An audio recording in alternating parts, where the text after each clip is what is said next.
Hi everyone, it's me again, Dark Knight 123, and we are doing another review today, and it is not a Highway of Sonic Reviews episode, but it is a Spongebob game review.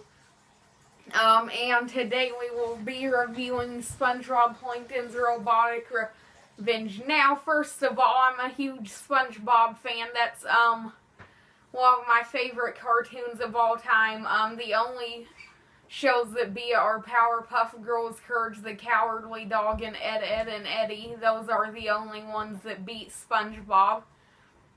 So, let's actually talk about Activision real quick, because they published the game. I am not a fan of Activision at all, mainly because, of how they just lazily put out games and don't really care about the games. They pretty much just care about the money, it seems like, because it seems like the only original Activision series nowadays is Call of Duty, and they're pretty much milking that series for money too, so that's already bad.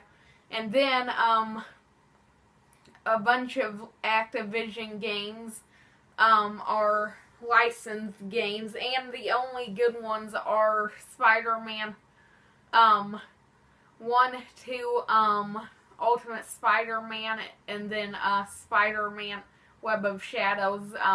Spider-Man Shattered Dimensions was pretty good. But other than that, Activision is really not a good game company, and besides all that,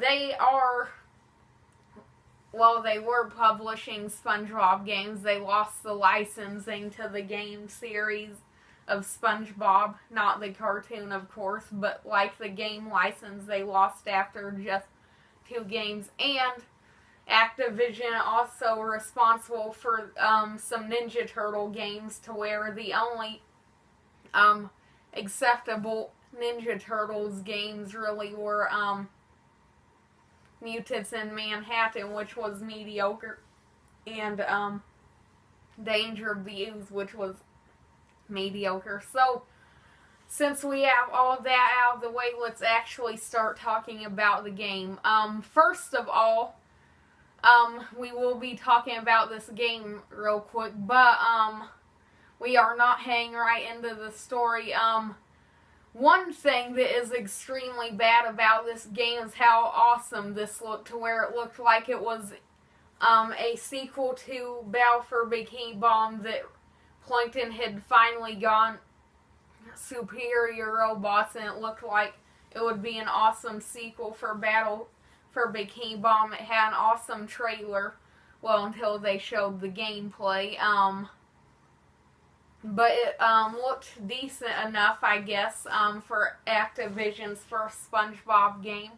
So, naturally, if you were a SpongeBob hardcore fan like I was, you were probably at least expecting this game to be decent, but nope. Now, let's start with the story, to where it is extremely lazy, in my opinion. Okay, so it starts off with some live-action boat footage, to where I guess they conveniently were carrying batteries across the ocean. Conveniently enough, one of them fell right into Bikini Bottom, which is pretty much Bikini Atoll. So they were selling an dang nuclear test site, so that's obviously just wonderful.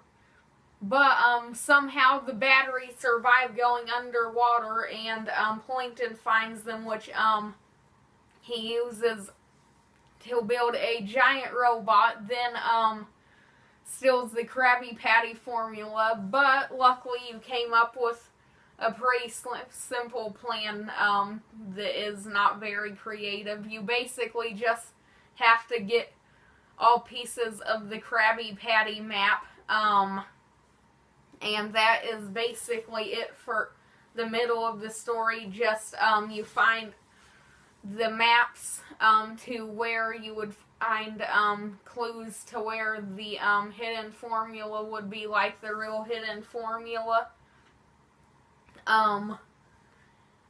But that is basically the middle section. You meet some of Plankton's cousins along the way from the show. But that's the middle. And overall, the ending is not too great either, to where all it boils down to is you stop Plankton, you get the Krabby Patty formula back, and everything's good. But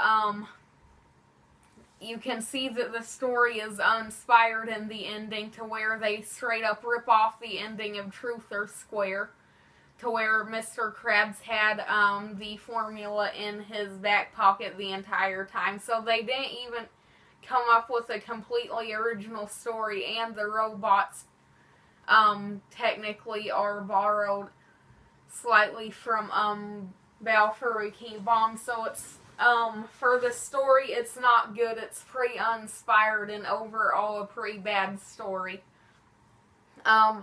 Let's get on to the music, because I'm saving the gameplay for last, because that's why I want to tear apart into the most. The music, oh my gosh, did they really even think of trying with this? Did they even try with this game, or did they just want money? Because that's what it seems like. Mainly because half of the music is basically just mediocre sounding beach type music, and then the other half is so lazy to where they just put in music from the show. It's not even like main themes of the show, it's just stock footage from the show. So overall the music is bland and uninspired, once again, like the story. The visuals are also extremely horrible and don't look like a 2013 Wii U, PS3, and an Xbox 360 title. I'm not sure why they did not give this game a PS4 or an Xbox One release, because I'm pretty sure they had those in that year. I think that's when they both came out, actually. I'm not sure of the months, though, so I would not know.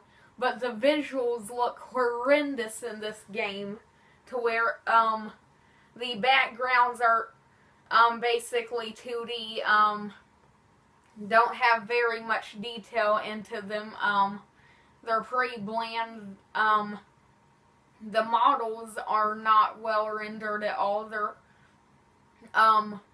extremely bad looking in quality. Some of the edges around them are jagged, and the sad thing is this game came out in 2013, yet Balfour Bikini Bomb from 2003, Spongebob the movie game from 2004, then Creature from the Krusty Krab from 2006, and Atlanta Square Pantas from 2009 all look way superior to everything in this game, which is just plain lazy. And they clearly did not know how to model this properly. Luckily, though, the CGI cutscenes in this game, which there are few of, but still a nice touch, those are actually well animated because they got separate animators to do that. Let's finally get to the gameplay. The gameplay you'd think would be awesome because it's advertised to where, since Plankton has a robo army, that's already awesome. You basically take control of 5 characters, to where you can even play as Squidward and Mr. Krabs, which is pretty awesome.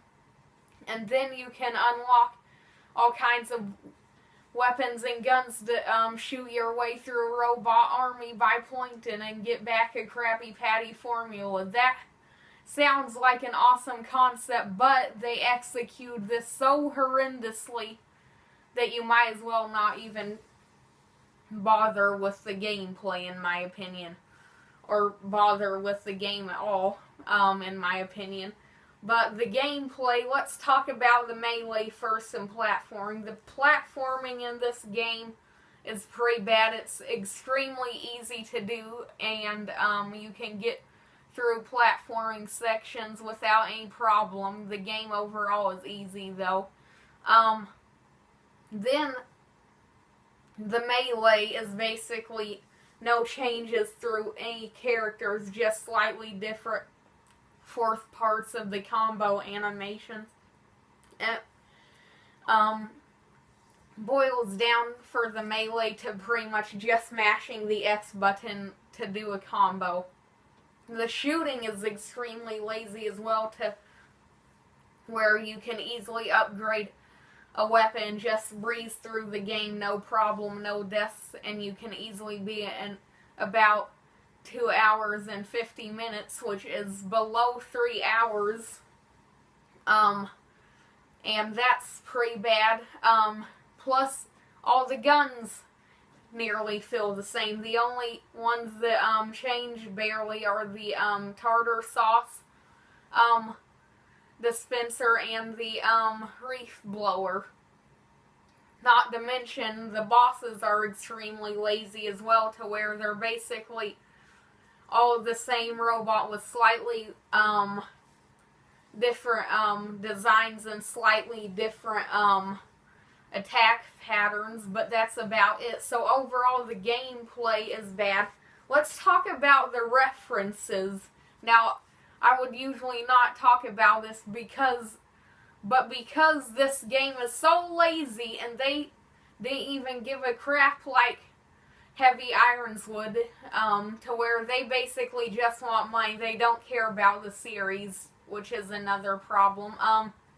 Heavy Irons games and Blitz games always put a ton of effort into their games, to where not only was the gameplay, if you didn't enjoy it, you could at least tell they put effort into the gameplay. And they had tons of references to your favorite shows. This game, the only references it has is the fact that it knows that the Krusty Krab and some Spongebob characters exist, are the fact that your health potions are Kelpo. The levels are the Flying Dutchman's Graveyard, Rock Bottom, and Bikini Bottom.